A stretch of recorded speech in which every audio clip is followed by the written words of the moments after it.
시청자 여러분 안녕하십니까. 보이지 않는 손의 김민호입니다. 제 코너 길을 두고 왜 길을 아닌 데로 가나, 이 부동산 정책에 대해서 지금 몇 번째 말씀을 드리고 있는데, 오늘은 세 번째로 말씀을 드리려고 합니다. 말씀드릴 제목을 저는 이렇게 정해봤습니다. 고정관념으로부터의 탈피입니다.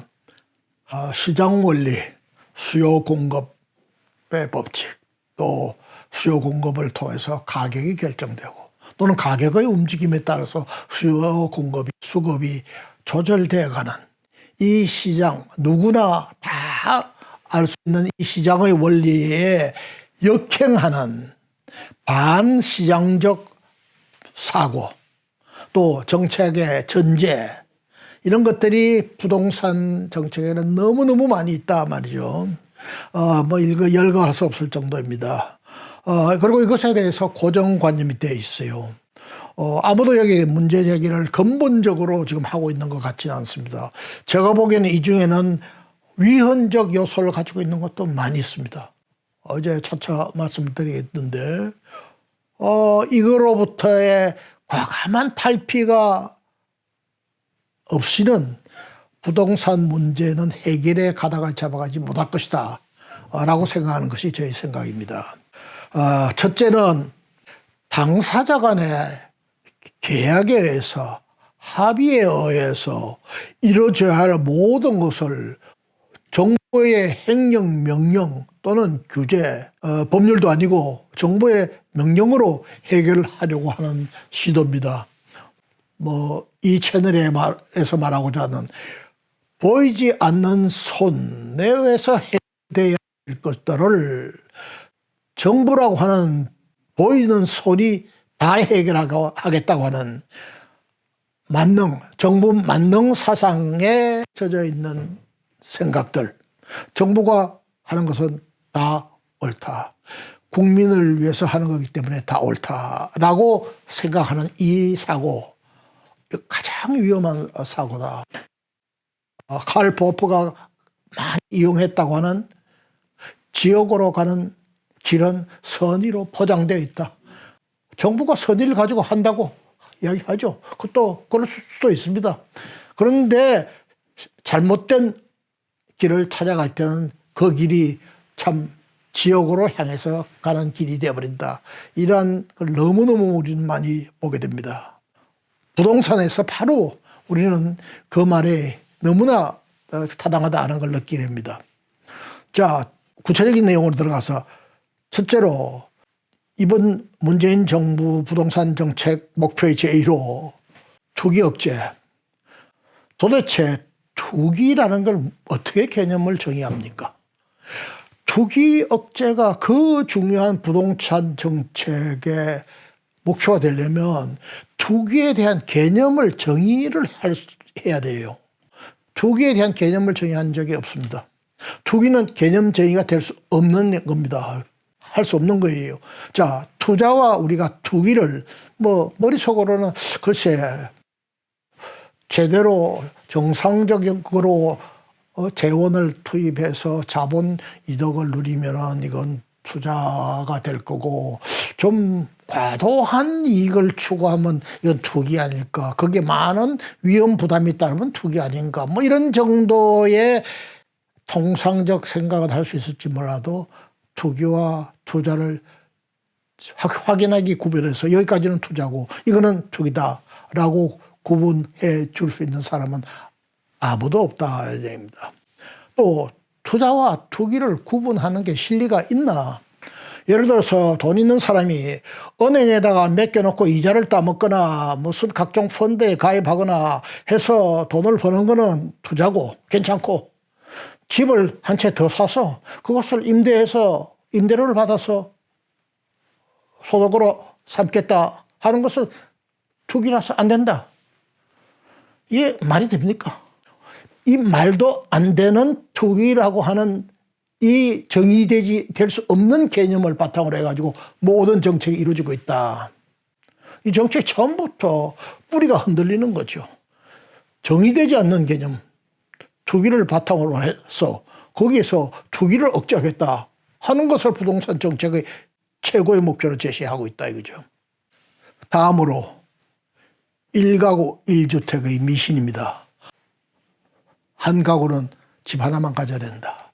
자, 어떤 사람은 100평짜리 아파트 가지고 있고 어떤 사람은 20평짜리 두 채 가지고 있으면 1가구 다주택이 되고 하나 가지고 있는 사람은 1가구 1주택이 돼서 괜찮다. 이런 정책이 있을 수가 있나요? 이게 정책입니까? 도대체 한 가구는 한 주택만 가져야 된다는 건 미신이에요, 미신. 아까 말씀드린 것 같이 경제적으로 여유가 있는 사람이 주택을 하나 더 가진다. 또는 나는 이유가 있어서 집을 갖다 큰 집을 가져야 되겠다. 아니면 나는 식구가 적고 하니까 집안 몇 개 집 나눠서 집을 가지고 한 두어 개는 임대를 해서 내 소득원으로 삼겠다 했을 때 도대체 이것이 뭐가 잘못된 것이냐. 다주택을 가지고 있는 사람은 다 투기꾼으로 지금 이 정부는 규정을 했어요. 처음에는 안 그랬죠. 처음에는 뭐 임대사업자를 보호하겠다는 등 해서 참 정부 말을 믿고 어떤 그 참 중소기업을 해서 돈을 조금 고생해서 돈을 좀 버는 사람이 정부만 믿고 그래서 이제 노후에는 이렇게 중소기업 경영하기 어려우니까 주택을 좀 자그마한 주택을 몇 개 사서 임대 수입을 해서 노후를 생활을 영위하겠다 했더니 이게 다주택자로 돼가지고 투기꾼으로 몰려서 엄청난 세금을 물어야 되는 이런 상태가 생겨서 절규하는 어떤 여성의 그 절규가 신문에 실린 걸 제가 본 적이 있습니다. 다주택자의 는 다 투기꾼인가. 자, 집을 모든 사람이 다 소유할 필요가 없죠. 집을 가지는 것이 좋겠다. 소유할 사람, 소유를 꼭 해야 될 사람도 있고 나는 집을 거주의 목적으로만 사용하기 때문에 살 돈을 가지고 일부는 빌려서 쓰고 일부는 다른 용도에다가 쓰겠다. 다 개인의 선택의 문제예요. 그런 사람에게 집을 임대주택을 공급해 줄 사람은 집을 두 채 이상 가지고 있는 사람이에요. 집을 몇 채를 가지고 있다고 해서 그 사람이 그 집 거기에 다 사는 거 아니잖아요. 결국은 한 채에 살고 나머지는 임대해 줄 거란 말이죠. 결국 자연스럽게 임대업이 생기게 되는 거고 정부가 해야 될 것은 그런 주택을 많이 사거나 고가주택을 샀을 때 그 돈 산 작업의 출처가 증명될 수 있는 것이냐. 또 만약에 임대 사업을 한다고 했을 때는 거기에 적절하게 과세를 하면 그것으로 충분하단 말이에요. 이 원리에 벗어나서 1가구 1주택의 미신. 다주택자는 다 투기꾼이다. 정의되지 않는 투기를 억제하는 것이 사회정의를 실현하는 거고 동시에 이 정부의 부동산 정책의 1호다. 여기서 모든 문제가 거론되고 있다 하는 거. 여기에 대한 깊은 그 인식이 있어야 된다고 생각합니다. 이 정부를 운영한 사람들이 이 문제에 대한 반성이 없이는 문제 해결의 길로 절대로 다가갈 수 없다. 자, 세제를 봅시다. 세금 지금 막 올리고 있잖아요. 우리 헌법은 조세 법률주의를 채택하고 있습니다. 모든 세금의 종목과 세율은 법률로 정한다. 우리 조세 법률주의라는 게 그 세금의 종목과 세율을 법률로 정한다 하는 그 배후에는 국민에게 조세의 형태로 부과하는 세금의 부담이 늘어날 때는 국회가 하는 입법을 통해서만 할 수 있다라는 것이 배후에 깔려있는 기본 사상이에요. 종목을 어떻게 하느냐, 뭐 세율을 어떻게 하느냐 하는 건 하나의 수단으로 제시되어 있을 뿐이에요. 기본 정신은 국민에게 세액 부담을 갖다가 행정부가 임의로 늘리지 말라 하는 것이 그 기본 정신입니다. 공시지가가 지금 시세를 반영 못하고 있는 건 사실이죠. 뭐 대개 한 50%, 뭐 60%, 뭐 이렇게 반영하고 있는 경우가 많은데, 자, 그러니까 이놈을 90%까지 올려도 괜찮다.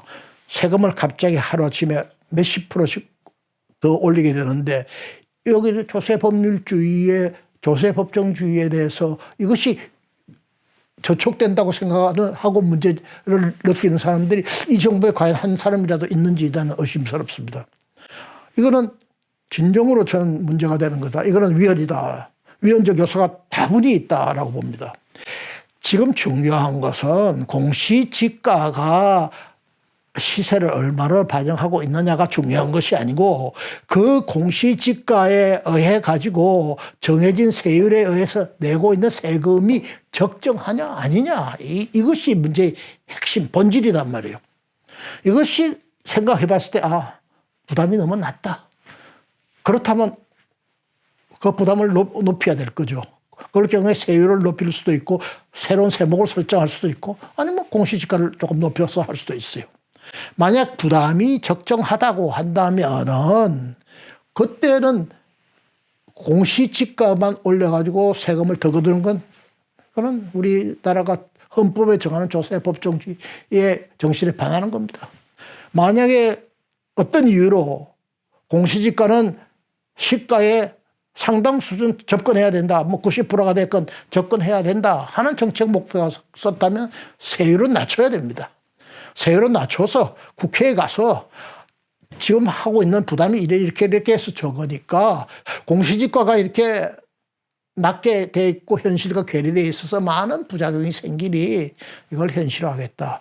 다만 이 현실화하는 데 따르는 부담은 국회가 판단해달라. 만약에 이 부담을 추가적으로 높이는 것이 적절하지 않다면 그때는 세율을 낮추겠다. 낮춰야 된다 하고 제안해야 되는 거, 이것이 조세법정주의고, 공시지가의 인상 또는 인하, 조정과 국민의 부담 혹은 조세주의, 법정주의와 조화될 수 있는 방법이 아닌가, 이렇게 생각을 합니다. 저는 뭐 공무원 생활을 대부분 해서 뭐 공무원 생활을 한참 할 때까지만 해도 그렇게 세금이 무서운 줄 몰랐어요. 근데 마지막에 떠나지 않게 무역협회 회장을 했는데, 무역협회 회장을 할 때는 꽤 많은 월급을 받았습니다. 참 세금 엄청나게 나오더군요. 엄청난 세금을 하게 됐어요. 뭐 나이 들어서 이렇게 생각지도 않던 자리에 가서 또 월급도 많이 받으니까 제가 뭐 개인적으로 더 불만을 토로할 입장은 아니었지만, 이것이 객관화되게 너무 부담이 과중하다라는 생각을 제가 하지 않을 수가 없었어요. 저는 개인적으로 그렇게 생각합니다. 어느 누구를 막론하고 아무리 양심적인 사람도 세금이 적정 수준, 저는 대개 그 수준을 25% 내에서 30%라고 봅니다. 25% 내지 30%를 초과하게 되면 탈세 유혹이 생긴다. 이 세금 부당하다, 너무 과하다, 걔 찬스만 있으면 난 탈세하겠다라고 하는 생각이 들지 않을 수 없다고 저는 생각합니다. 그렇지 않은 사람이 있다면 글쎄 대단한 양심가일지 모르지만 그것이 인간의 본성에 적합한 판단이 아닌가, 저는 그렇게 생각합니다. 다음으로 이야기하는 것, 주택금융입니다. 지금 정부가 앉아가지고 정부가 마음대로 주택금융을 하는 데 있어서 그때그때 투기를 억제한다는, 혹은 주택 수요를 억제한다는 목적으로 뭐 LTV, 뭐 DTI, DSR, 주택담보 인정 비율, 소득 대비 이자의 상환 비율, 또 고소득자에 대해서는 소득 대비 원리금 총 상환 부담 비율, 이런 걸 정부가 부동산 투기 목적으로 임의로 정해가지고 금융기관에게다 지시하는 거예요. 이거 받아라, 이거 받아라, 이거 받아라, 이거 바꿔라, 이거 높여라, 이거 낮춰라. 도대체 금융기관이 정부의 정부 조직입니까? 금융은 그 자체 하나의 사기업이에요. 금융산업이에요. 금융산업이 자기가 제공하는 서비스의 요율, 다시 말하면 가격을 결정하는 것은 기업의 자유를 공급적 경업 활동을 위한 제1조단 말이에요. 가격을 자기 마음대로 결정하지 못한다 할 때는 이미 그것은 사기업이 아닙니다. 사기업 영업 활동이 아니에요. 우리나라 금융산업의 그래서 이때까지 이렇게 국제적으로 가장 우수한 학생 사람들이 들어가 가지고 가장 낙후된 산업이 금융산업이 돼 있단 말이에요. 우리나라 제조업은 국제 경쟁을 하면서 세계 어느 나라하고도 경쟁을 해가면서 커왔는데 우리나라 금융들은 국내에서 앉아가지고 정부가 정해주는 이유를 정부가 만들라는 상품만 만들어가지고 그 안에서 그런 대로 제비 보면서 살아왔어요. 왜? 경쟁이 제한되어 있기 때문에 가능한 것이었다 이거죠. 그것을 바꿔야 되겠다. 개혁해야 되겠다 한 것이 97년 제가 청와대 대통령 경제수석 비서관으로 경제부총리와 더불어 추진했던 금융개혁의 골자 중에 하나입니다. 그런데 지금 그때가 언제냐. 지금 무려 25년의 세월이 흘렀는데 우리나라 금융산업은 그렇게 해서 만들어놨던 금융의 자율성이 도로 다 후퇴돼 버리고 금융은 마치 정부의 관청과 같은 아무 자기의 창의가 필요 없는 그저 정부가 정해주는 요일 마음대로 정해주는 요일을 받는 그런 기관으로 전락을 했다 이런 이야기입니다. 도대체 누가 정부에 그런 권한을 줬느냐 말이에요. 금융위원회에 누가 그런 권한을 줬느냐. 금융기업에 대해서 가격을 결정해주는 이거는 가격의 담합입니다. 공정거래법 위반이에요. 이거 법적으로 걸면 다 이 법에 걸리는 겁니다. 이런 일을 하고 있는데 이것이 잘못된 일이다라고 하는 인식이 전혀 없어요. 다음으로 주택 공급의 책임은 누가 지느냐. 정부가 물론 부분적으로 할 수 있어요. 아주 가난한 사람들을 위해서 도저히 자기 힘으로 집을 장만할 수 없는 사람을 위해서 저소득층을 위한 일부 주택 또는 저소득층이나 중간소득자들을 위한 임대주택 이런 거 정부가 부분적으로 할 수 있어요. 그러나 주 공급자는 민간 기업이 돼야 되는 거예요. 그런데 지금 이 정부가 그동안 부동산 정책의 실패가 드러나고 많은 비난을 받고 급하니까 이제는 공급을 다 정부가 직접 하겠다 하는 그런 발상을 가지고 시작하고 아마 다음 변창흠이라는 사람 새로 장관된 사람이 내놓는 정책 분명히 거기 그런 정책들이 앞으로 많이 쏟아져 나올 겁니다만 이거 잘못된 겁니다. 이 정부는 어디까지나 아까 먼저 말씀드린 희소 자원인 토지의 공급에 대해서만 정부가 책임을 지고 나머지는 원칙적으로 민간 기업의 자율에 맡기는 거 이것이 맞다 하는 그런 생각을 저는 가지고 있습니다. 주택을 만드는 데 있어서 옛날에는 큰 집을 많이 지을 때는 작은 집을 몇십 프로 비율로 끼워서 지어라. 요새는 그런 규제할 필요가 없습니다. 왜? 시장이 다 알아서 조절해 준다 이겁니다. 제가 참 팔자 없이 값은 지극히 싸지만 매우 큰 집에 살고 있어요. 제가 이 집을 살 때만 해도 야, 이 집 사가지고 언제 세월 지나면 덕점 보겠구나. 그런데 지금 안 팔려요. 그리고 값도 무척 낮습니다. 값을 들으면 아마 깜짝 놀랄 정도로 싼 가격이 형성돼 있어요. 옛날 생각했던 거하고 전혀 다른 지금 주택의 수요 구조가 만들어졌단 말이에요. 누가 그렇게 만들었냐? 정부가 만들었습니까? 아니에요. 시장이 그렇게 간 겁니다. 수요자들의 사고가 바뀌고 가구의 단독 가구 혹은 소가구의 가구 형태가 달라지면서 자연스럽게 큰 집을 수요하던 데로부터 적은 집을 더 선호하는 쪽으로 바뀌어가게 된 거예요. 시장이 알아서 다 해결해 줍니다. 집을 크게 짓든 적게 짓든 뭐 선분양을 하든 후분양을 하든 고급 주택을 짓든 싼 집을 짓든 다 시장에 맡겨라.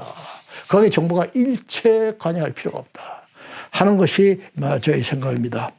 따라서 토지 공급 이외에 모든 부동산 기능에 대해서는 근본적으로 재검토해서 다 떨어버려라 라고 주장하고 싶은 것이 저희 생각입니다. 다음으로는 교육 문제 등 예를 들어서 특목고를 폐지한다, 외국어 고등학교를 폐지한다 이런 교육제도가 바뀔 때마다 전부 강남에 몰려드는 이 수요, 이것이 투기입니까? 다시 말해서 교육 등 다른 부분이 부동산 가격에 미치는 영향을 결코 과소평가해서는 안 된다 하는 이런 생각을 가지고 있습니다. 이 외에도 많이 있습니다만은 지금 우리가 갖고 있는 이 너무나 당연한 것 같이 생각하는 이 관념들로부터 탈피해야 된다. 탈피하는 데서부터 우리나라 부동산 문제가 정상화되는 그 첫걸음이 시작될 것이다 라는 것이 저의 생각입니다.